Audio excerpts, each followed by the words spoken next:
Sampai akhirnya pas 2004 itu 2014 pas gue bilang gue mau cabut, terus 10 tahun lu di bawah. Iya, gue Di sini tuh tempatnya orang-orang mau cuci tangan, kabur dari masalah.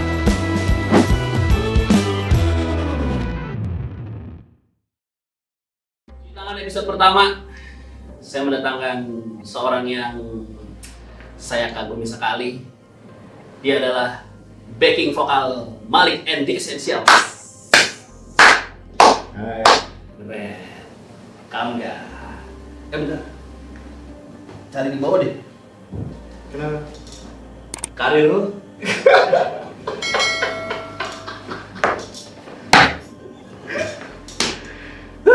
Sesuai dengan filosofi tangga ya. Nurun.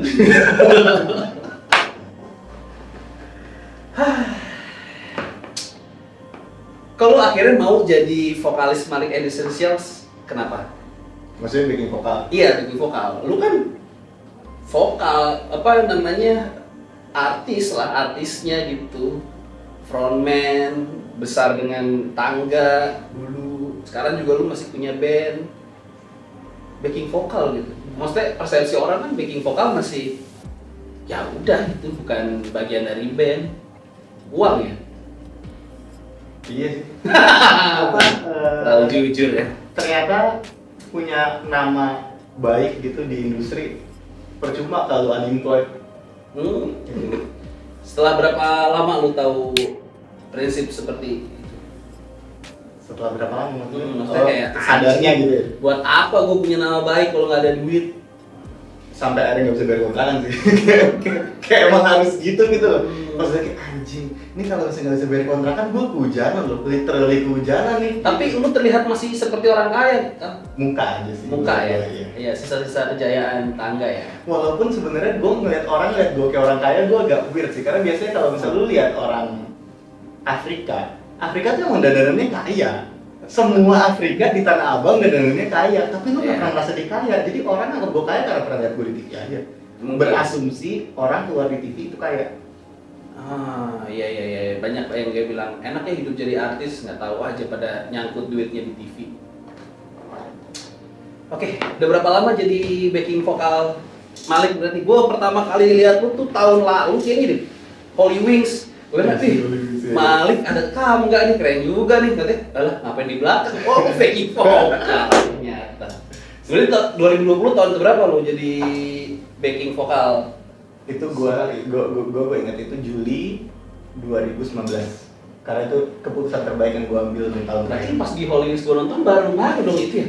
Itu kapan sih? September gitu ya kayaknya? Iya kayaknya deh. Iya, baru banget. Iya, 3 bulan atau? Orang tuh setahu gue merintis dari backing vokal akhirnya menjadi solo karir. Lu memang terbalik ya jalan hidup lu ya. Emang waktu zaman di tangga kan lu paling menonjol kan? Vokal lu bagus dan era itu lagi era-eranya tangga tahun berapa sih? 2005, gue tuh lulus 2000 ya. Setahu gue tuh lagi era-eranya Brian McKnight naik lah, ya kan? Pokoknya mixtape orang-orang aja masih Blackstreet in a Rush. Harusnya itu momentum lu tuh. Lu nggak kepikiran cabut solo karir nggak? Gue pas masuk tangga itu memang gue kan dari dulu gue nggak pernah solo karir, tapi gue ngeband dan di bandnya vokalisnya cuma satu. Jadi emang gue terbiasa. Oh, lu ngeband, biasanya rame-rame. Gue ngeband tapi vokalisnya satu, jadi kayak gue terbiasa jadi frontman gitu.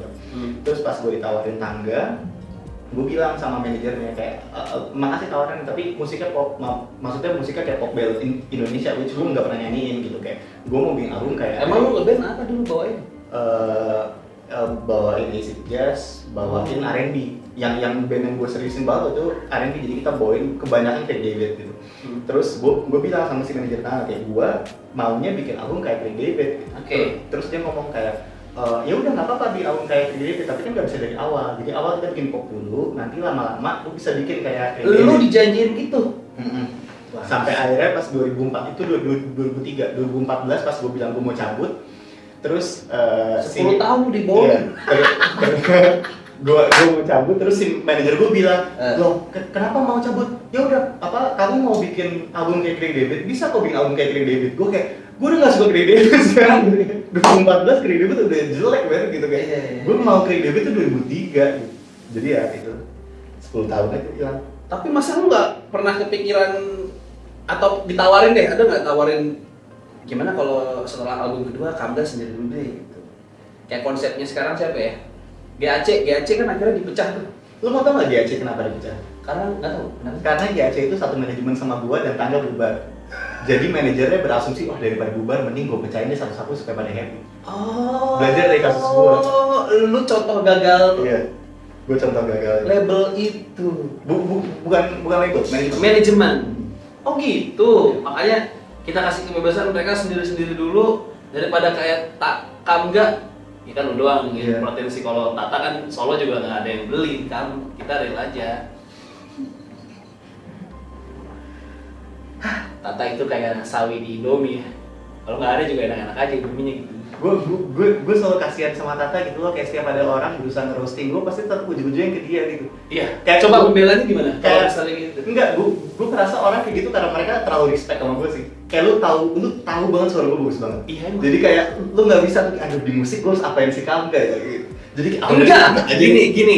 Gini kita fair ya. Lagu single lu tuh hebat ya. Kamu iya kan? Iya. Itu kan ada part rapnya kan? Iya bener. Oke. Which sampah.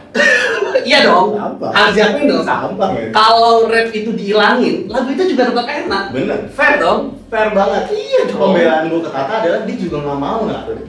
Oke. Jadi Tata itu baru mulai berasa di dekat, baru mulai kerasa tuh, Iya. ini ada gunanya nih. Iya. Yang akhirnya lu singkirkan juga setelah lu bikin Hondo. iya.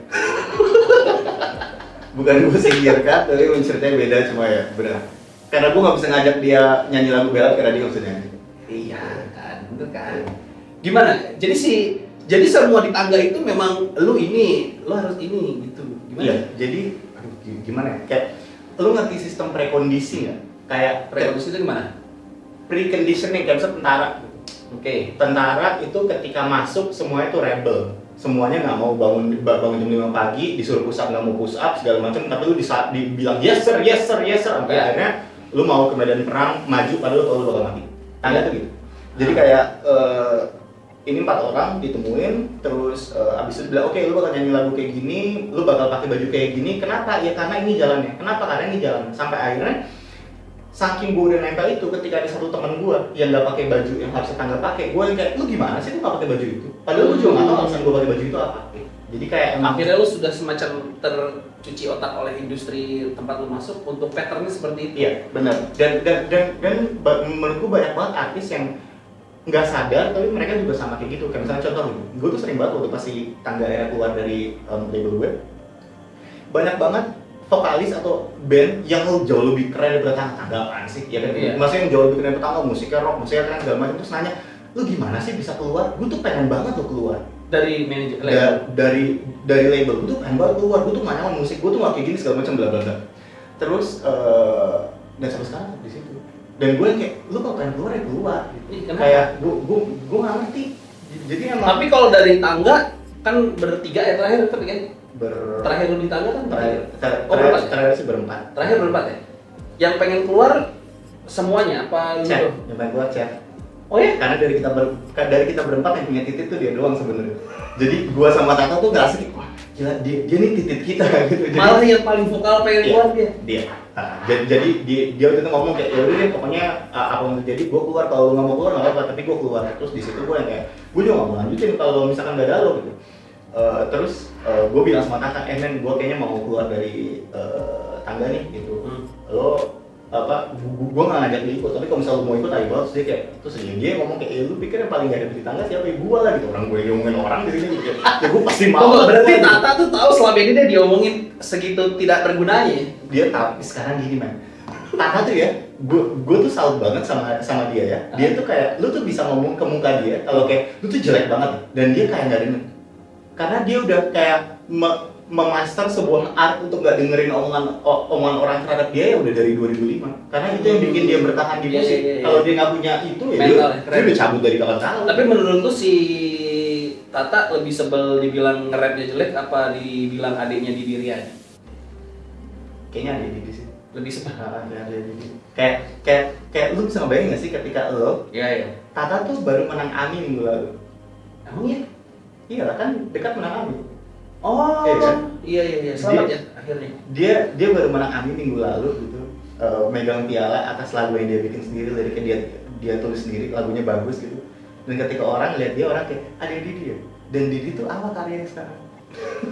Lu kebayang nggak? Didi tuh sekarang suka diundang sebagai artis-artis yang belum menikah. Lu tau nggak? Jadi 2 tahun lalu dekat dapat nominasi AMI pertama kalinya. Iya. Oh gila, nominasi AMI sekarang kita harus datang. Terus kita datang nih, dan kakak di situ seneng banget karena kayak anjing, gue dapat nominasi AMI nih di malam ini, gue lebih tinggi daripada kakak tuh. Iya dong. Iya, pembuktian. Iya. Itu ada kompetisi antar adik kakak juga ada. Antar adik kakak. Terus habis itu kita datang kami, terus kita tanya, oh kita dari dekat, kursinya di mana? Oh sebentar ya, orang datang lagi. Oh mas dari mana? Dari dekat, kursi di mana? Oh ya sebentar ya, orang datang lagi. Mas dari mana? Dari dekat, kursi di mana? Aduh maaf nih, kita nggak ada kursi buat dekat. Boleh duduk nggak di atas tempat-tempat dekat persis? Kita oh ya udah nggak apa-apa. Akhirnya kita duduk nih di atas nominasi, nggak dapat kursi, nggak apa-apa. Kita duduk, habis itu tiba-tiba orang kayak bisik-bisik ngeliat kita, terus langsung ada orang yang kata, aduh mas mbak maaf banget, teman saya nggak tahu kalau mas sama mbak tangga, boleh nggak duduk di depan? Kita ada kursi nih buat tangga. Terus kita kayak, terus Tata kayak enggak, kita buat tangga, kita dekat. Loh mas, tapi mas kan tangga, enggak bukan, kita dekat. Ya udah mas dekat, nggak apa-apa duduk di depan, nggak mau, kita di sini aja. akhirnya kita duduk di situ, oke, kita duduk di situ, terus kita bilang oke deh nggak apa deh, yang penting kita dengar nominasi kita aja. Ternyata nominasi gua dibacain sebelum acara mulai. Dan kita kalah, dan kita kalah. Terus abis itu kayak acaranya belum mulai, jadi kita udahlah pulang aja lah gitu. Tapi karena kita nggak enak, udahlah kita diundang, at least nonton lah sampai dua sampai 2 cut commercial break gitu. Acaranya baru mulai, tiba-tiba ada bunyi drum, dong gitu. Terus tiba-tiba ada satu layar dibuka yang main drum di diri Adi. Terus kebayang nggak? Gue nih nominasi AMI loh, kakak gue tuh gak ngapa-ngapain bertahun-tahun, dia ngada di panggung, pakai dibuka layarnya, gila men. Tata masih bisa sayang sama kakaknya, gue salut. Didi Riyadi itu punya adik namanya Tata Riata. Itu ya. Kasihan juga ya punya. Lo kebayang nggak ya bapaknya kayak gitu? Gue tuh kemarin ngobrol sama ini Dul Jailani. Oke. Gue bisa merasakan tekanan di dalam matanya. Gue ngapain gue nih? Dan dia kan grunge, ngerti nggak lo? Hanya jadi ngomongin orang bodo amat. Jadi kan dia grunge, rootsnya grunge, terus tiba-tiba dia bikin lagu pop kan, betul kan lagu pop? Gue sih suka, dia jujur jawabnya gini, ya gue sih pengen nyari duit dulu, abis itu baru nanti setelah gue udah punya nama, gue akan membagikan idealis gue, nggak tahu cerita tangga nih orang. Nggak ada satupun band di dunia ini yang karirnya trajektorinya kayak gitu, kayak oke gue mau bikin yang gampang-gampang dulu, nanti bikin yang susah, nggak ada. Itu tuh cuma kayak yang di-create aja, kayak iya ya kayaknya kita bikin gampang-gampang dulu, nanti bikin yang susah. Gila, nggak ada contoh. Gue waktu itu ngasih contoh bukan tangga sih, tapi gue ngasih contoh waktu itu Elo, gue bilang. Elo tuh sangat susah lo narik ke sekarang, lo susah banget. Maksud gue dulu ada contohnya, kalau lo mau stay di rock, stay aja gitu. Toh juga efek dan Gibson Rickenbacker Bama lo masih bisa lo pakai sekarang. gitu. Dia bilang enggak, sekarang gue lagi, tapi dia ininya rootsnya tetap John Lennon, meskipun lagunya industri banget lah dan gimmick-gimmick YouTube-nya ya. Ya terserah lah, mungkin itu emang ada duitnya. Baik lagi sih emang ujung-ujungnya kalau nggak ada duitnya buat apa kan? Iya benar. Kayak situ juga, tapi kan seni kan soal hati kan. Lu sampai berapa tahun nyanyi di tangga, hati lu nggak ada di tangga. Gue kayak 2 tahun pertama, 3 tahun pertama gue masih kayak, oh iya gue bisa kok. Maksudnya apakah ada lagunya yang gue happy banget dan gue bangga banget, mungkin enggak. Tapi kayak gue bisa kan ngelakuin ini, it's fine gitu. Tapi emang permasalahan gue sama tangga tuh satu. Kalau gue dari awal tahu kalau gue itu Mei-chan, I don't mind. Lo tau nggak indahnya jadi Mei-chan? Mei-chan tuh kayak ditanya, Mei-chan tuh ratu ya? Iya, ditanya sama Maya, lu mau nggak masuk band gua? Lu gua gaji tahunan, lu gua kasih rumah, tapi lu nyanyiin lagu gua, lu pakai baju yang gua ini, lu omongin apa yang gua kasih tahu lu omongin, lu kerja. Meja kayak oke, fine, gua ngantor, ngerti. Kalau gua gitu di tangga, Mayanya adalah manajer gua dan gua jadi meja, I don't mind cari uang gitu. Tapi kalau ini kan kayak ini adalah karir kita bersama ya, ini adalah karir kita, ini karir kita. Itu yang bikin kayak gue ini meja lu bukan ya gitu. Itu yang bikin bingung. Harusnya kontrak lu berapa tahun waktu itu? Kan lu 2005. Iya. Waktu pertama kali disodorin pasti kan nggak 10 tahun lu. Band tahun 2005 tuh kok kontrak bukan tahun. Album ya? Iya. Oh, lu terikat dengan album ya? Kontrak gua 6 album. Dan Lunas. kita rilis 3 album. Jadi masih bisa 3 album. Sampai sekarang? Iya. Gua udah pernah cerita sama lo kan, gua Ya kan sekarang nggak tahu. Yang online belum tahu. Oh, oke. Ya gimana? Jadi kalau dulu tuh sering ada band gitu yang nanya sama gue gimana cara lu keluar dari label gitu. Terus gue yang kayak gue mesti cerita. Dan karena cara keluarnya adalah gini. Jadi gue meeting sama mereka bolak-balik. Itu boleh nyebut labelnya? Ya boleh, Sony Music. Sony Music. Gue meeting sama mereka bolak-balik. Tapi nggak ketemu jalan tengah terus gitu. Mereka sempat mau ngambil dekat tapi nggak suka musiknya. Gue kayak udah bilang lu usah dengar, lu nggak suka musiknya gitu. Dan mereka mau coba dengar, gak suka musiknya sekarang. Terus sampai akhirnya gue stres. Terus gue bilang sama mereka. Oh, dekat tuh sempat ditawarin. Iya, karena kita bilang kita mau bikin dekat dan kita udah rekaman. Gue harus rilis September gimana pun caranya gitu. Terus gue bilang sama mereka, oke, sisa kontrak gue berapa? 3 album. Oke, 1 album kalau misalkan gue mau buy out berapa? 1 miliar. Bangsa. Jadi gue harus bayar 3 miliar gitu. Terus gue bilang, kalau misalkan gue mau keluar tapi gue nggak bayar, gue harus penjara berapa lama? Terus mereka kayak, lo kok jadi ngomongin penjara? Terus gue kayak, iya soalnya gue mau keluar dan gue nggak bisa bayar. Jadi harus penjara kan, gue harus penjara berapa lama? Oh, lu udah kayak gitu? Iya, dan bertiga tuh ya? Bertiga. Jadi kayak, lu bayang nggak sih band cupu tangga gitu ya? Cupu banget tangga, nggak ada keren tangga. Iya kan, gue keren kan di masa ini, keren di masa MTV itu keren lah. Enggak, orang ngerasa tangga keren karena mereka belum denger Run keren. Jadi kayak lu dulu tuh persepsi orang tangga itu seperti Black Eyed Peas-nya Indonesia dulu. Iya, dan orang-orang itu pasti nggak dengerin Black Eyed Peas. Kayak gue tuh mau ngeroasting dia udah ngerasin diri sendiri tuh, seru ya. Karena menurut gue itu bukan hal yang memalukan. Iya. Lu bayangin gak sih, sekarang lu bayangin band kayak Tangga, lu bayangin Tangga, oke? Tangga tuh album keempatnya tuh bisa gua pakai eyeliner dan pakai apa, bawain lagu Cinta Tak Mungkin Berhenti yang belat-belatnya gitu. Gak ada keren-kerennya. Tapi band yang gak ada keren-kerennya kayak gitu bisa keluar dari satu label gara-gara bilang ke label gue harus penjara berapa lama. Lu lihat Elo di mana sekarang? Sony kan? Iya benar. Albumnya sih sampah-sampah dunia maya, tapi di Sony kan? Iya. Sekarang justru si Sony tuh banyak memberikan. Ardhito juga di Sony kan? Ardhito Sony, tapi iya kayak kontraknya udah habis. Udah habis ya. Maksud gua si label lu sekarang si Sony tuh kayaknya memberikan kesempatan ke orang-orang untuk isyarat terakhir juga Sony kan, meskipun sekarang udah dicabut juga kan. Iya terakhir makanya. Isyarat terakhir kan? Nggak, at least dia mau ngasih kesempatan, mungkin ya gua nggak tahu di dalamnya gimana. At least di rilisan si label Sony ngasih rilisan orang yang nggak seperti industri gitu. Gue ngerasa Tangga tuh keluar ketika Sony lagi bagus-bagusnya. Kayak ketika Sony lagi ngerasa kayak oke, trajektori gue yang ini kayak salah dan gue mau tinggalin. Udah mulai banyak orang-orang baru dan muda yang masuk. Makanya gue yang buat ketika Tangga keluar tuh ada GAC, ada Isyana dan ada Overtunes. Ada Judika yang bikin lagu kayak Justin Bieber. Pokoknya kayak lagi moodnya tuh lagi kayak Spotify banget, Spotify sound gitu. Dan itu bertahan sampai sekarang, which is great gitu. Dan ya alasan kita keluar dari Sony cuma karena gue tahu spesifik musik yang gue mau bikin apa dan lo nggak suka, jadi ya nggak apa-apa. Mending kita pisah aja. Gue nggak punya masalah sama lo, gue punya masalahnya sama manajemen gue. Cuman sialnya karena manajemen gue bawa gue ke Sony, jadi gue jadi punya masalah sama lo juga. Gitu. Itu makanya kalau orang nanya tuh hubungan lo sama Sony gimana? Sih baik banget sama Sony, gue makasih banget sama Sony. Sony ngasih gue keluar, Sony bisa menjarain gue.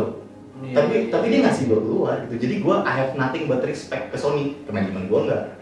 Iya. Tapi ke Sony gue respect. Manajemen lu sekarang masih manajemen GAC? Harusnya iya, tapi gue udah nggak ngikutin akhirnya hierarkinya. Tapi sekarang tuh gue nggak tahu ya, dengan kejadian lu manajemen atau label itu di 2020 masih berguna nggak? Manajemen gue? Nggak, sebuah manajemen ya, manajemen atau maksudnya ini lu kan sekarang kan lu orang kan pasti mulai dari karir ngeband sama teman-teman dulu kan. Habis itu baru lo memasarkan karya lo gitu. Nah sekarang fungsi label sama fungsi manajemen itu masih perlu nggak? Menurut gue perlu banget karena gue miskin gara-gara gak berlabel dan gak bermanajemen.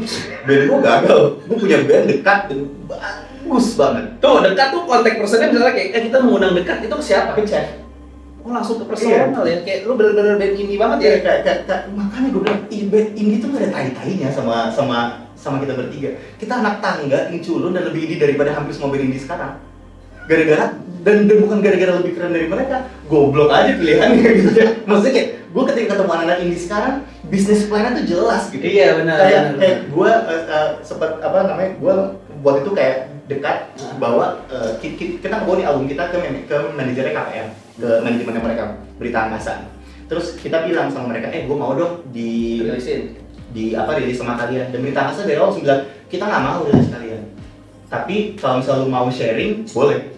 Dia langsung kasih tahu dari awal, gue nggak mau lo apa nih gitu. Tapi gue mau kasih tahu caranya gimana supaya lo bisa ini gitu. Terus dan dia ngasih gue beberapa pertanyaan dan kita nggak ada yang bisa jawab dan mereka yang kayak, ya terus lu nekat banget ngeband lu nggak ada persiapan apa, lu cuma mau rilis lagu doang. Iya. Dan ternyata sekarang gue baru tahu kalau lu ngeband cuma mau rilis lagu doang itu luxury-nya orang kaya. Dul Jailani mungkin bisa lakuin itu gitu. Tapi kalau lu bukan Dul Jailani sebaiknya enggak sih. Lo tapi harus Dul Jailani mikirin duit sih. Makanya tuh even Dul Jailani aja mikirin duit kan. Ini kan goblok banget gua gitu. Makanya dan di situ akhirnya kita ngerti oke, manajemen perlunya apa, booking agent perlunya apa, label perlunya apa. Tapi yang menurut gua akhirnya sekarang diperbaiki adalah bukan masalah label sama manajemennya, tapi label bekerja untuk siapa, manajemen bekerja untuk siapa. Apa yang lu expect dari label lu, apa yang label expect dari lu, apa yang lu expect dari manajemen lu, begitu pula sebaiknya. Ketika itu udah jelas pasti jalannya baik. Tapi kalau pas zaman tangga dulu kan memang manajemen punya ekspektasi terhadap tangga, label punya ekspektasi terhadap tangga dan tangga nggak boleh ngomong. Jadi ya memang akhirnya bingung gimana sih lo kayak kayak lo punya kayak kasarnya kayak lo gimana kayak kasar gini, istri lo senang banget nonton Pamungkas karena mungkin istri lo ngerasa kayak gila ya gue ngerasa kenal dia selama 1 jam. Lo bisa nonton tangga 10 tahun dan lo nggak kenal sama tangga tuh gimana? Karena lo selalu masuk media tuh lo dikasih teks ya, lo nggak perlu teks karena kita udah terprekonisi kita tuh tentara. Jadi kayak gue udah tahu gue harus ngomong apa ke media walaupun gue nggak aminin omongan gue. Sampai akhirnya gue keluar baru kayak anjing siapa nih orang, kayak gue kalau nonton wawancara Godutan gue kayak anjing siapa nih orang gitu. Kayak apa sih nih orang gitu. Gue pernah interview tangga soalnya emang kayak semua jawabannya tuh jawaban press release. Iya kayaknya album terakhir gue sempat interview juga tuh. Jawabannya jawaban press release. Tangga tuh band yang pernah cover lagu Sevilla. Gue sarankan banget tuh kalau dengerin Tangga jangan dengerin Hebat yang dengerin buku. Lo buka Spotify, buka album Kepa Tangga, itu kita nge-cover lagu Sheila on Seven Sevilla dan itu cover terburuk sepanjang sejarah cover lagu. Gue nggak pernah dengan cover lebih jelek dari itu. Setahu gue ya, Sheila on Seven pun tidak terlalu suka dengan album lagu-lagu tribute-nya itu. Oh enggak, gue nggak termasuk tribute. Yang cover. Iya, apa sih kan bener mereka bikin band-band Sony bikin tribute salah satunya GAC kan. Kalau aja Eros nggak suka sama tribute, dia mungkin belum pernah denger Sevilla gue. Karena Sevilla gue tuh abomination man, jelek banget, hancur. Lu bayangin Sevilla nih, itu gerade loh. Sevilla dan kalimat pertamanya adalah di lantai dansa. Dan lu bayangin suara Tata gitu, di lantai dansa. Jadi kayak lu ngerasa ninggalin Sevilla di lantai dansa itu anjing banget itu keluar. Dan yang gilanya adalah kenapa gue diprekonisi, karena gue bangga banget sama itu ketika itu keluar. Gue pernah bawain Sevilla itu di acara Trans TV di depan Sheila on Seven. Dan gue kayak Sheila on Seven semoga lu suka ya di lantai dansa. Anjing, ini orang-orang berempat yang gak tau malu tuh lo. Masih ada nih. Wah, ada kan? Ini Severina ya? Iya. Oh iya benar. Wah. Bertahan 1 menit aja, bertahan 1 menit aja. Tapi lagu ini kayaknya nggak pernah diputar di radio deh. Apa pernah diputar Ya harusnya sih enggak, kalau radio bener. Gue tuh baru tahu gak ada tangga cover lagu. Gue tahu yang Sony bikin lagu-lagu tribute, Elo bikin album terindah, maksudnya di situ tuh. Ini ada di album tangga berarti. Iya. Oh pantes.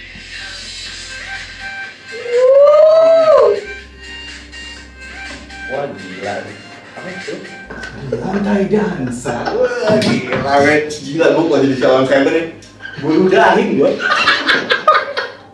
Kalau misalnya suatu hari gue berantem sama Eros ludahin gue ya, dan gue belum get saat itu kenapa gue diludahin dan gue marah segala macam. Sekarang gue kayak, iya sih. Enggak, tapi proses sebuah lagu di cover emang nggak butuh izin penciptanya ya? Ya enggak lah, kan lagunya si... Oh, punya label ya? Iya. Oh iya. Rights tuh sama kayak makanya sekarang Musika juga megang rights-nya Iwan Fals sama Krisya bisa dipakai, rights-nya masih di label ya, kayak gitu-gitu memang terjadi kalau di bisnis ya. Terjadi. Oke. Nah, rights-nya Tangga ada di siapa? Gak tau, gue gak peduli. Itu saya semua ambil.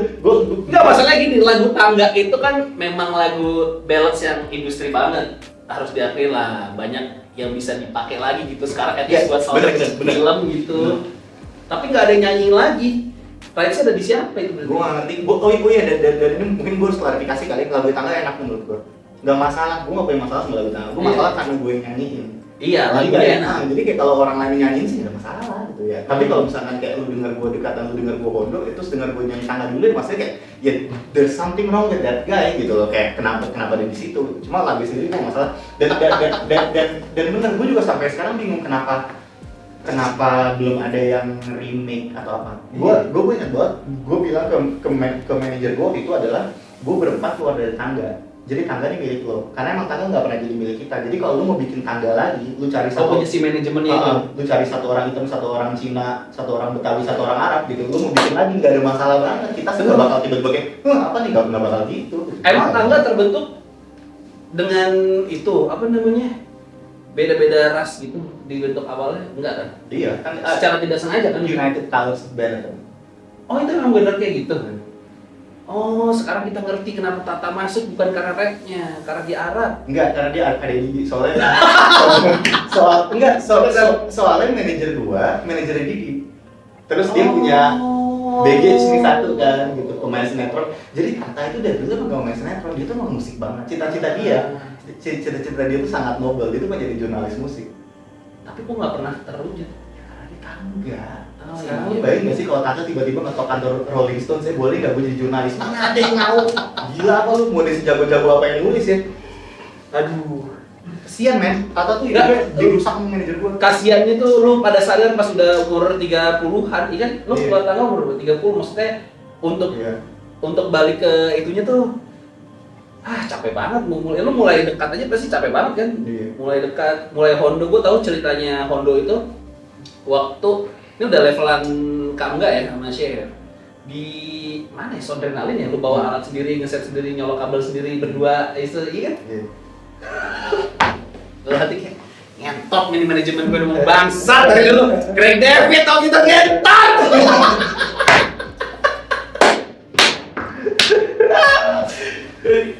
Si Kangga ini sama teman-teman tangga tuh kayak orang daerah yang dijadiin kerja di Jakarta, nggak tuh dijebak masuk karaoke.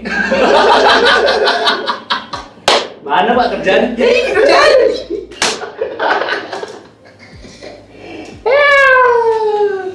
Terus apa yang masih bikin lo survive? Lo sekarang udah kita semua kan 35 ya? Gua 33. Lo 33 ya? Apa yang masih bikin lo survive di musik kamu? At least solo lo kenapa kepikiran nggak? Atau lo emang akan sama siapa aja paling? Solo gini, mungkin gua akan solo, tapi emang gua memang nggak punya passion untuk kayak oke, gua mau sendiri, gua Udah enggak ya? passion gua tuh nulis. Dan gue emang nemuin nulis lagu, gue paling seneng nulis bareng Cek dan bareng Tata. Jadi kayak emang gue ngerasa ya pasti ada Hondo dan pasti ada dekat, dan mungkin gue kan solo cuma buat ini lagi ada lagu sendiri nih keluarin lah. Tapi bukan kayak oke, gue kayak build a career. Dan gue ngerasa akhirnya sekarang juga mungkin porsi gue udah mulai berubah. Gue gak tau mungkin di gue menua kali ya, tapi kayak menua kan? Menua sih.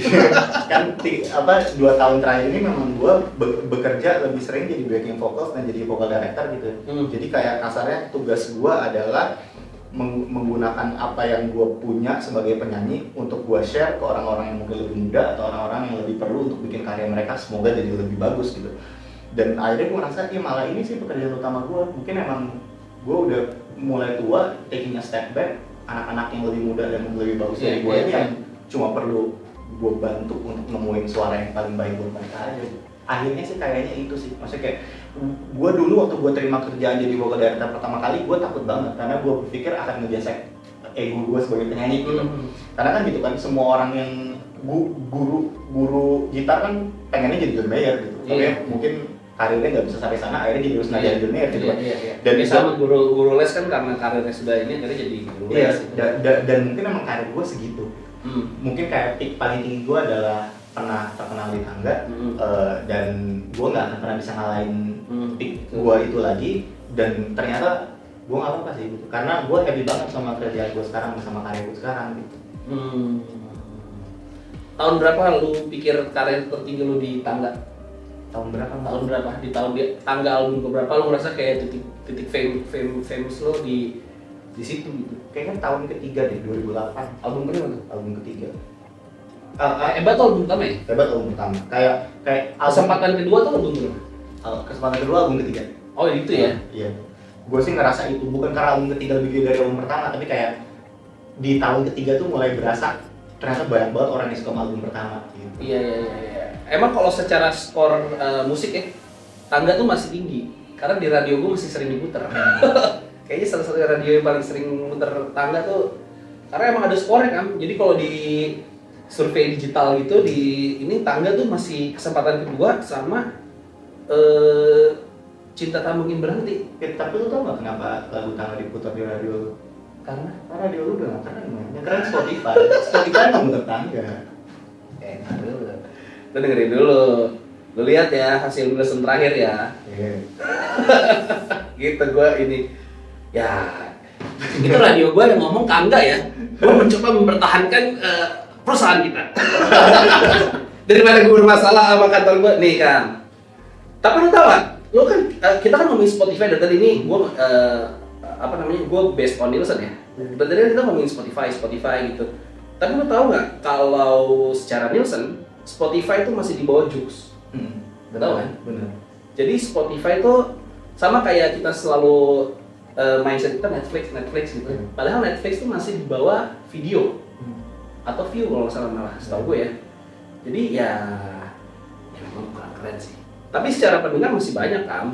Atau mungkin secara karakter pendengarnya yang gratisan sama yang bayar premium beda. Yes, kalau gue ngerasa gini, bener Joox memang lebih tinggi ketimbang Spotify, dan mungkin video lebih tinggi daripada Netflix, karena kebanyakan pengguna Spotify dan pengguna Netflix adalah orang Jakarta.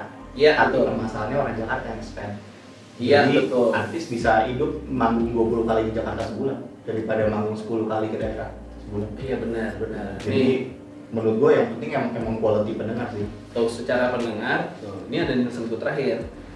Tapi gue nggak bisa share ya. Di situ ada angkanya tuh secara. Oh, ini lu ngasih tahu kalau radio lu masih menang gitu. Iya, maksud gue secara jumlah pendengar 3 kali lipat pendengar Spotify. Tapi itu Jakarta ya. Kita ngomongin skala Jakarta ya.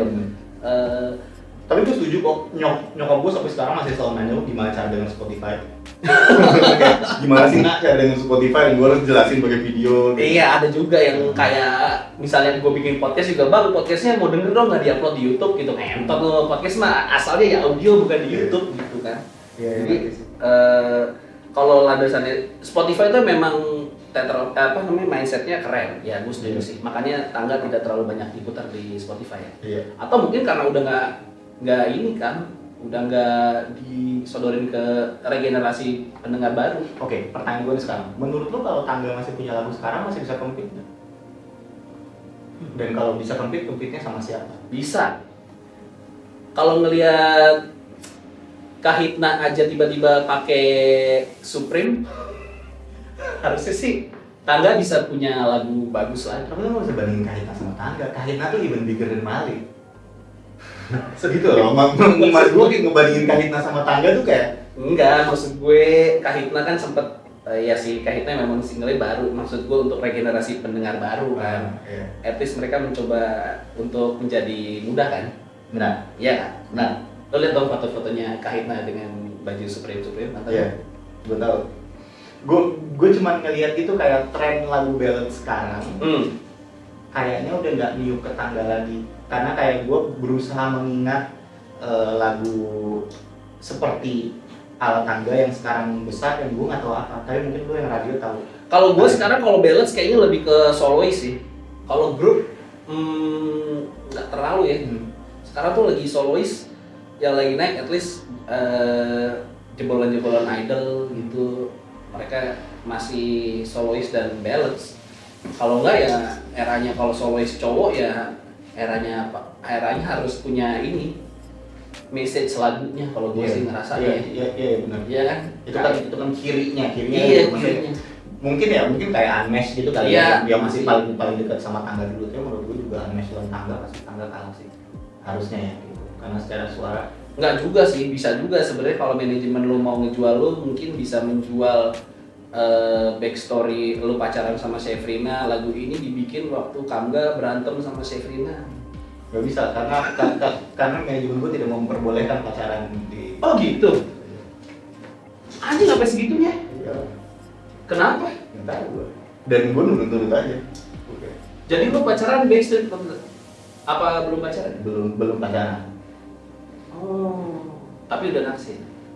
Udah ciuman ya? Ya udah. Cuma belum pacaran aja. Datang manggung selalu dua samaan kayak oh emang mereka deket aja gitu. Oh iya. Pulang manggung berdua, datang manggung berdua. Gila, bego-begoin siapa? Sekarang gue ngerti kenapa Sefrina pengen segitunya keluar dari manajemennya. Pengen ini minta status juga, nggak bisa gini terus nikah. Gitu ya? Iya mungkin sih. Mungkin ya. Kesimpulannya itu guys. Sekarang lo masih bertahan di musik, berarti lebih banyak di ini ya, di belakang panggung lah ya. Manggung-manggung mah Di belakang enggak sih. literally di belakang panggungnya, di belakang angga. Nah, lu kayak produce music gitu-gitu juga kan? Iya, gue Jalan kan? Gue produksi musik buat penyanyi juga. Gue vokal directing yang paling banyak sih buat penyanyi. Sama gue punya band itu sisi dekat sama Hondo. Mungkin Hondo masih lebih manggung ya daripada dekat ya. Iya. Hondo tuh udah ada di tracknya. Karena dekat tuh mau di mainstream nanggung, mau di indie nanggung. Enggak, kalau Enggak. menurut gue indie nggak siap buat dekat sih. Karena Iya. menurut gue ya, gue berusaha loh dengerin apa namanya Spotify-nya anak-anak band sekarang gitu ya. Dan gak ada yang sedekat sih. Menurut gue, Iya. mungkin yang lebih gila mungkin ada kayak Yosugi gila banget tuh. Cuma dekat tuh menurut gue sinting banget. Kayak gue yakin kalau dekat tuh bukan anak tangga. Iya, bukan anak terkenal tangga. banget. Itu Gede maksud banget. gua Iya. kalau Sialnya emang dulu ke tangga aja. Iya, lu mau di India kayak di makanya Hondo ini lebih diterima karena lu cuma berdua. Lu cuma ada Tata. Enggak, menurut gue Tata juga ngomong hal yang sama. Tapi kalau menurut gue gini, Hondo tuh karena pecahan dekat. Jadi Dekat itu- udah lebih pecah-pecah lagi. Dekat tuh pecahan tangga. Jadi kayak orang ngeliat Hondo tuh udah nggak terlalu tangga, tapi ngeliat dekat emang tangga. Tapi tangga bawain genre baru aja gitu. iya benar. Tapi kalau menurut gue sekarang sih memang sudah enggak. Akhirnya ya si dekat akhirnya enggak. Tapi kan memang harga yang harus dibayar kan. Kayak dulu kita marah-marah tuh karena kayak kok orang masih lihat kita tangga terus sih. Tapi manggung banyak karena orang nyangka kita tangga. Gitu. Sementara sekarang orang udah nggak nganggap kita tangga, jadi nggak ada yang mau ngundang lagi gitu. Maksudnya nggak ada alasan orang mau ngundang dekat buat manggung gitu. Lalu waktu dekat berarti masih di Mas itu dong hebat gitu. Masih lah. Playlistnya itu. Iya. Tapi nggak lu bawain. Enggak. Emang nggak boleh ya? Enggak, bukan nggak boleh, kita nggak mau. Nah ini tuh hal yang gue tuh sampai sekarang ya kayak masih bingung kenapa orang susah banget ya nangkep ini. Kayak kita tuh nggak mau bawain lagu tangga. Kayak bukan karena kita nggak boleh. Kita nggak semuanya. Hah? Semuanya lagu tangga. Kita nggak mau. Kayak Tapi secara hukum lo boleh nggak bawain lagu tangga? Secara hukum, secara peraturan tertulis. secara hukum gue masih tangga. Karena tangga itu kan gini. Oh iya. Ini gue bisa jelasin sekali. Iya. Gue ngerti ini susah banget ditangkap buat orang yang membayangkan bisnis karena secara bisnis ini bukan hal yang baik. Tapi lu bayangin 3 anak yang egonya setinggi langit. Iya. Kita harus start dari situ dulu, oke? Kita kasih tangga ke manajemen. Manajemen gue berbesar hati bilang bawa aja tangga buat kalian. Kita nggak mau dipegang tangga karena tangga itu kalian. Kita bilang oh dikasih kita ya udah. Oh gitu. Kita bubarin karena kita nggak mau. Akhirnya kita bikin dekat. Kita manggung nih. Terus ada orang suruh minta lagu hebat dong, kita bilang Oh nggak mau. nggak mau. Kenapa nggak mau? Ya karena kita nggak mau. Ya tapi kan orang kan suka lagu hebat, kenapa nggak mau? Ya kita nggak mau. Kenapa nggak mau? Karena capek. Dia bilang nggak boleh. Oh nggak boleh. Langsung ngerti tuh kalau misalkan kita ngomong nggak boleh. Karena ketika gue bilang nggak mau bawain hebat, Aneh. lu aja nanya, kayak lu tuh kenal gue, dan lu masih nanya sama gue, kenapa gue nggak mau bawain lagu hebat? Gue kayak nggak ngerti.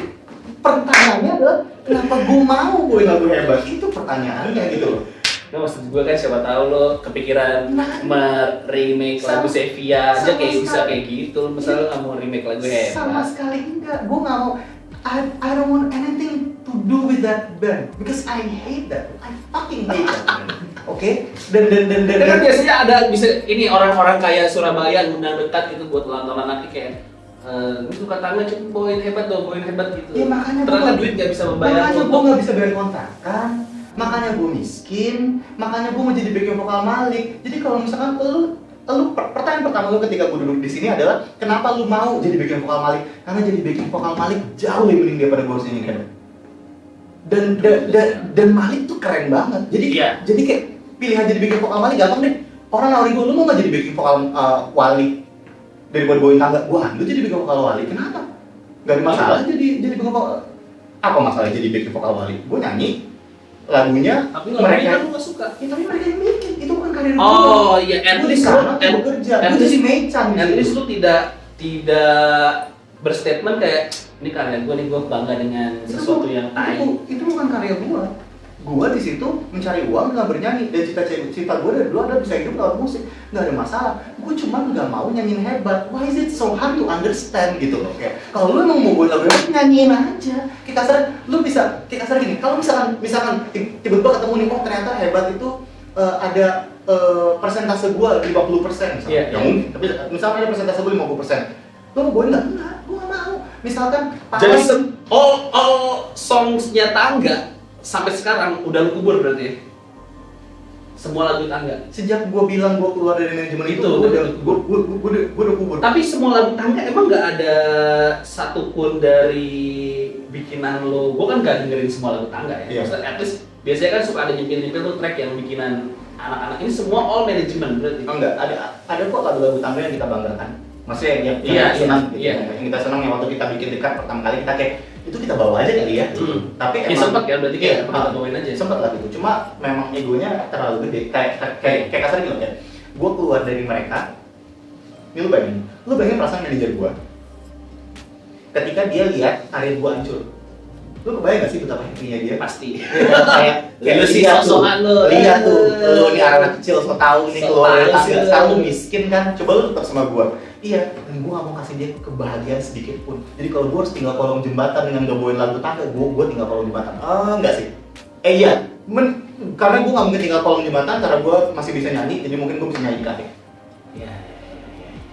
Karena itu sih kayak the satisfaction gua gak mau kasih ke dia. Kayak biarin, nggak apa-apa, gua acur, tapi gua nggak akan nyanyiin lagu itu lagi. Lagu itu milik lo, gua udah nggak mau, I don't want anything to do with it. Dan kalau lu nggak ngerti, gua ngomong kayak gini sekarang, gua udah nggak ngerti lagi gimana cara jelasinnya gitu. Gua udah habis kata-kata. Paham. Ini lo doang yang segini dan tiga-tiganya sepakat seperti itu ya berarti? Gua yang paling normal. Lo yang paling normal? Oh ya? Chef tuh kayak saya gini, oke, ada orang nawarin 400 juta, poin hebat, gua sih ambil. Pernah nggak tadi? Belum. Gue sih ambil, gue kayak, oh iya, nggak masalah kok. Di mana? Nggak ada video kan? Ayo ambil, buat siapa, kawinan siapa, ayo. Make sense karena, oke, gue ambil karena buat duitnya, nggak ada masalah kok. Oke. Cek, enggak, lu nih miskin. Kenapa? Karena because I don't want to give him satisfaction. Satu-satunya kemungkinan di mana kita anak dekat mau bawain lagu Tangga adalah ketika tiba-tiba kita melakukan sesuatu yang bikin kita lebih terkenal daripada Tangga. Nah kita kayak, oh, for fun. Yuk kita bawain lagu Tangga, kenapa? Nggak peduli, karena ketika gue nyanyi lagu Tangga udah nggak akan bisa ngerusak hal yang kita bangun selama berdarah-darah 6 tahun ini. Tapi selama itu nggak kejadian, ngapain? What's the point?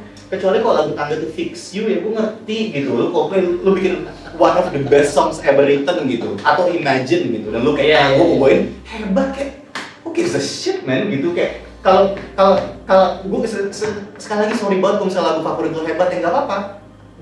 Gue nggak apa-apa. Ini ada yang kecewa gak sih fans lo kayak anjing selama ini gue mengidolakan Tangga dengan lagu-lagunya. Mereka udah kecewa dari 2014 kok.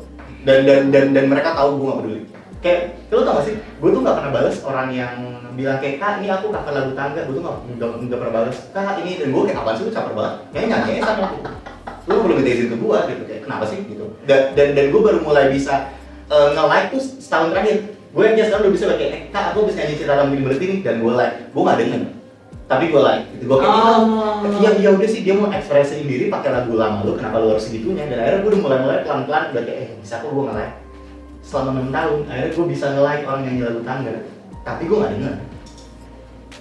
Jadi kayak jadi case kayak lu ini ada lagi nggak sih di Indonesia? Nggak ada ya, kan kita bertiga doang yang sinting. Yang tadi gue bilang, lo tuh bikin sampah-sampah dunia maya, keren banget judulnya. Tapi di Sony kan dia? Iya, dia masih bertahan sih. Iya. Ya, tapi udah cabut kan terakhir? Nggak tahu. Gue nggak tahu. Gue berasumsi dia masih di Sony. Kalau misalnya dia udah cabut ya bagus lah. Cuma ya gitu, kayak gue belum pernah lagi ketemu cerita kayak begini. Gitu. Makanya gue bilang kayak Tangga tuh secupu-cupunya Tangga ya, gangster men. Kalau udah soal ego gitu, nih anak 3 goblok gitu, kayak mending gue mati daripada gue makan pride gue. Gitu. Kayak nggak tahu nih dapat pelajaran pride di mana tuh gue nggak tahu. Nah, sekarang lu anak-anak dekat dekat masih ada kan dulu kan? Masih kan, cuman nggak manggung kan? Iya nggak manggung. Nah bertahan hidupnya gimana? Kalau lu masih di musik, produce musik si Chef sama Tata? Chef sekarang asuransi. Oh asuransi. Chef sekarang asuransi. Dia belajar saham juga dan masih ada Hondo, jadi kayak masih di musik ya. Masih ada yang masuk lah Hondo, kan suka ada aja gitu. Sama dia juga ini sering kerjain iklan, jadi ada pemasukan dari situ. Oh iya, kalau selalu main ke Giant itu suara Chan. Giant mana? Giant mana aja sih? Suara Giant. Lagu Giant tahun baru, pokoknya kalau misalnya pergi ke Giant itu suara Chan. Wah. Oke. Kalau Tata, gue nggak tahu. Itu hal yang gue sering ngobrolin sama Cekis, Tata gimana ya gitu. Emang lu udah lama nggak ketemu? Cuma gue lu ngapain gitu? Cuma gue nggak tahu gitu. Dia punya band sekarang yang baru namanya TKRI dan bandnya bagus banget.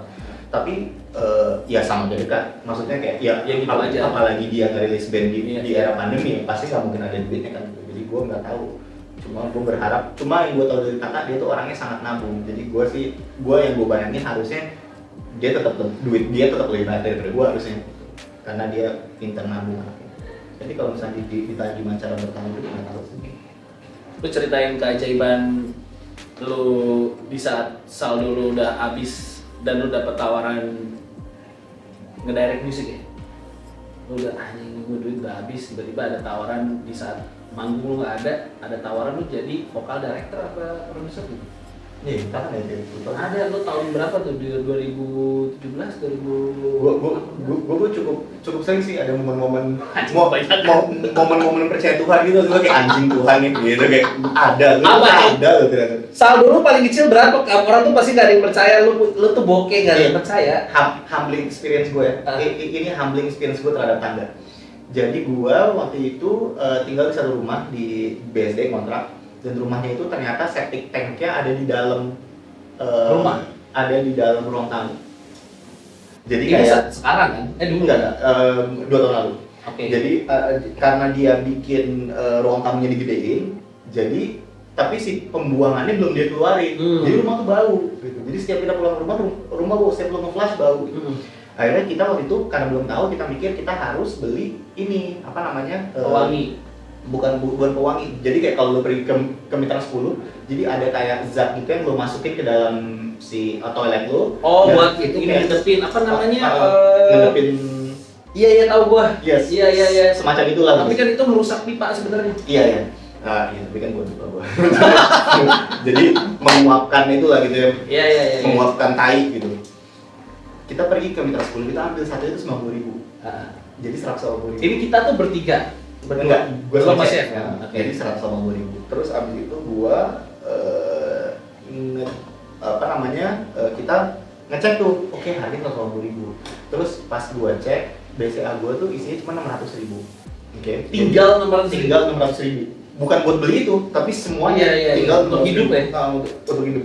Terus akhirnya si Cep ngomong, "Yaudah deh kita beli satu aja, jadi nggak usah beli dua, kita beli satu." Gue bayar, orangnya bilang BCA-nya rusak, jadi gue harus ngambil uang dulu. Ya udah, aku ambil uang ya. Dia naruh nih si satu itu. Gue pergilah ke BCA atas. Terus gue pergi ke BCA atas, tiba-tiba uang gue 7 juta.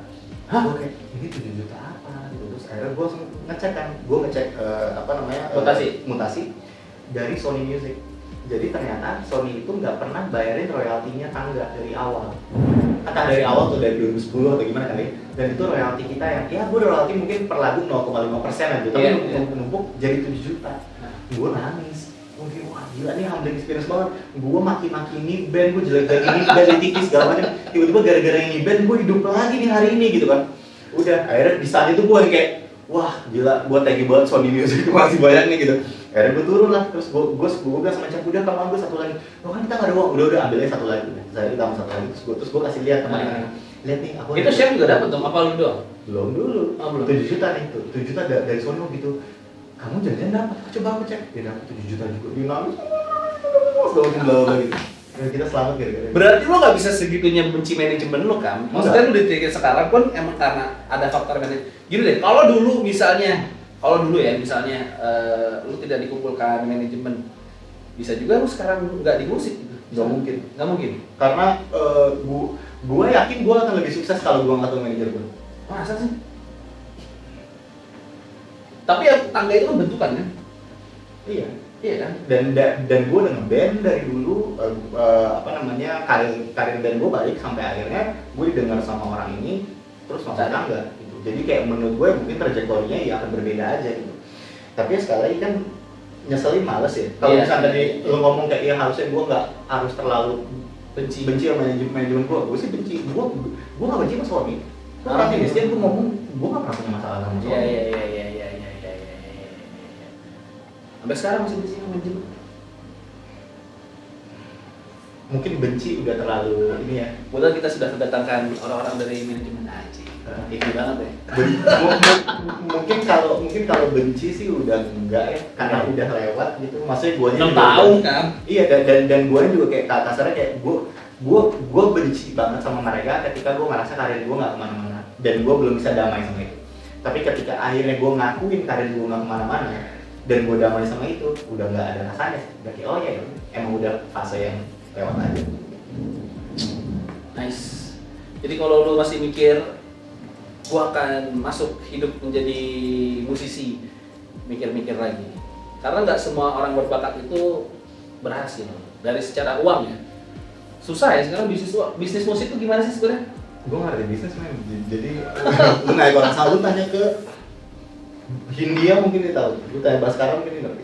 Gue sih. Iya. Atau tanya Widi kali ya. Iya Widi. Ya pasti tuh ya. Widi sih Malik ya. Yang gitu. Jadi lo emang bermusik aja. Tapi kan sekarang lo harus mikirin bisnis nih. Apa enggak? Sekarang lo bekerja aja, yang penting berhubungan sama musik. Iya, gue lebih kayak ya bekerja tiap hari aja gitu untuk punya hidup yang lumayan nyaman lah. Wah, gila. Inilah. Dia nih saudara-saudara. Ini baru indie orang tuh. Gue dengerin musik indie itu adalah musik-musik orang struggling, bukan musik-musik enak sebenarnya. Ya, itu pelajaran yang bisa diambil untuk para pendengar baru ya. Lu masih ini nggak, bang, genrenya musik indie ya gitu? Masih suka dengar musik indie adalah genre, iya kan? Indie kok genre. Oke lah, kita kasih support buat Gamga. Miracle satu lagi dong. Adalah, gue tuh pernah denger tapi gue lupa ini cerita lo gimana. Pokoknya lo lagi kismin banget, tiba-tiba lo ada tawaran jadi produser itu. Bukan. Ini itu pernah kok. Ini setelah kejadian Mitra 10 atau sebelum? Sebelumnya lagi, ada lagi. Oke. Miskin. Dua nih terakhir ya. Jadi gue yang pertama itu gue lagi nggak punya uang, tiba-tiba dihubungin sama RCTI buat jadi. Uang lo tinggal berapa nggak punya itu? 1 juta aja. Oke. Terus buat jadi vocal director buat Rising Star itu yang Anes. Udah, dan kontraknya berarti kan sepanjang itu kan 3 bulan. 1 season ya. 3 bulan kok itu lumayan banget lah. Bisa punya komputer segala macam. Dan mungkin gara-gara itu, maksudnya dari uang itu gue belajar produksi musik yang ada bisa jadi produser sekarang. Tapi yang paling gila itu jadi gue itu baru 2019 3 bulan sebelum gua jadi Malik. vokalis Malik. Sebelum jadi backing vokal Malik. Tuh up and down lu tuh banyak juga ya. Setiap tahun tuh dari ini Iya. ada penolong lagi, emang tiap tahun pas lagi ini ada lagi. Lumayan. Gila lu hidup dengan keajaiban lu. Iya, makanya Tuhan tuh ada guys. Jadi gua diajakin tour sama Petra waktu itu. Si Hobi. Dia diajakin Oke, tour sama Petra ini termasuk yang lagi tadi kita belum bahas Petra. Petra tuh termasuk yang Petra lagunya juga jadi global tuh. Bener, Petra. Iya kan? Nah, Petra itu adalah dekat yang ngerti bisnis. Sekarang Spotify gila kan gitu. Iya, Karena dia bener. ngelakuin hal yang bener dan maksudnya kita jadi ngelihat maksudnya Petra itu salah satu contoh kasus yang buat kita sangat apple to apple gitu. Apa namanya? Jadi gue 2019 gue diajakin tour sama Petra si dekat, tapi nyari sponsor nggak dapet. Akhirnya kita bilang sama Petra, sorry banget nih, soalnya kalau bayar sendiri gue nggak mampu gitu. Petra masih bisa bayar sendiri, gue tapi nggak bisa. Udah akhirnya Petra ngajak Jevin, mereka dapet sponsor jalan, dekat nggak jadi tour nih, udahlah sedih lah kita. Sedih, terus gue gak punya duit kan, terus gue udah mulai harus bayar kontrakan lagi tahun depan. Plus baru 4 bulan lalu uang gue diambil sama agent gitulah 40 juta dibawa kabur. Agent apa? Agent rumah. Jadi gue ditipu gitu. Dan 40 juta itu gue minjem. Jadi lu kebayang gak sih? Lo punya utang, lo lagi gak ada duit. Iya. Terus Ini tahun kemarin ya? tahun lalu 3 bulan sebelum gue diajak Mas Widi jadi backing vokal Malik. Terus gue kayak gila nih, nggak tahu gimana cara bayar kontrakan gimana. Akhirnya kita coba cari rumah. Ada nih rumah yang jauh lebih murah daripada rumah yang gue kontrakin itu. Tapi nggak punya uang, jadi gue semacam kayak, jadi pokoknya kita tahu nih nama agennya siapa, ini siapa, segala baru lumayan habis. Si Petra saat itu lagi sering ngomongin soal feng shui. Dia ngomong lah ke gue kayak, iya warna tuh di Kang gitu. Terus pokoknya dia ngelihat kalau warna gue yang bagus tuh pink gitu. Yang bagus tuh Kenapa dia percaya feng shui? Gak tahu, emang anaknya percaya aja. Oh gitu. Belajar dong dari ibu. Belajar. Oke. Terus gua akhirnya nempel di dia kan. Sekali lagi ketika lu bener-bener nggak tahu apapun yang bisa lu percaya apapun Iya. Kalau emang feng shui yang menyelamatin gua ngelakuin deh. Aduh deh, gua punya uang berapa maksudnya. Terus gue kayak gimana caranya gue bisa punya sesuatu yang pink tapi gue bisa bawa kemana-mana. Celana dalam pink dong, iya kan? Gue liat celana dalam pink nih di H&M sama cek, celana dalam pinknya 259. Emang ada celana dalam pink cowok? Celana dalam pink cowok ada. Cowok ada? Cowok ada. Boxer apa celana dalam? Boxer segini gitu. Oke. Terus abis harganya 259.000 terus kayak kita uang 5.000 ya udah oke nih. Demi feng shui. Anjing Coba lu aja. percaya ya? Demi feng shui. Kalau nggak ada cara lain, lu nggak tahu minggu depan lu makan gimana ya kan. Jadi udah akhirnya gue beli tuh celana dalam pink. Pas gue beli celana dalam pink itu tiba-tiba gue dapet telepon. Setelah tuh Setelah beberapa jam setelah nggak beberapa hari lah kayaknya. beberapa hari ya. Tiba-tiba gue dapet teleponnya itu pokoknya gue nyanyi di acaranya Prudential. Oke, asuransi. Nyanyi di acara Prudential, tapi acaranya pokoknya kayak heboh banget gitu. Nyanyi tuh dekat tangga Enggak sendiri, Oke, lu sendiri. Gue nyanyi sendiri. Pokoknya acaranya heboh gitu segala macam bla bla bla, kayak acara tahunan di Prudential. Dan budgetnya itu harga kontrakan persis. Pas. Jadi gue ambil satu kerjaan itu nyanyi 3 lagu dan besoknya gue bayar kontrakan. Wah, gila juga ya. Dan di manggung itu celana dalam pink itu lu pakai Pakai lah. Gak pernah. Sekarang lu pakai nggak? Oh enggak. Sekarang gue nggak pakai celana dalam. Hah? Iya. Kenapa nggak pakai celana dalam? Tadi celana dalam di saya dulu. Iya, gitu. Tapi celana dalam pink itu masih disimpan. Setelah itu lu beli lagi dong. Gue beli 3 sekarang. Jadi setiap gue manggung yang gue ngerasa manggungnya tegang dan gue perlu kekuatan lebih, gue pakai With the Fest. Gue manggung waktu pas di Baku, gue manggung di Tokyo, gue main sama Benalit, itu pasti gue pakai celana dalamnya. Terserah men, lu percaya nggak percaya? Di gua sih gini, sekarang berapa kali sih lu doa dikabulin? Ini salah dalam men kejadian. Mungkin emang Konghucu, makanya gua kan pernah bilang sama lu, mungkin emang Konghucu. Anjing. Jadi Kamga sekarang nyembah celana dalam guys. Celana dalam pink Tuhannya. Oke lah, thank you Kam. Good luck ya buat Kondo.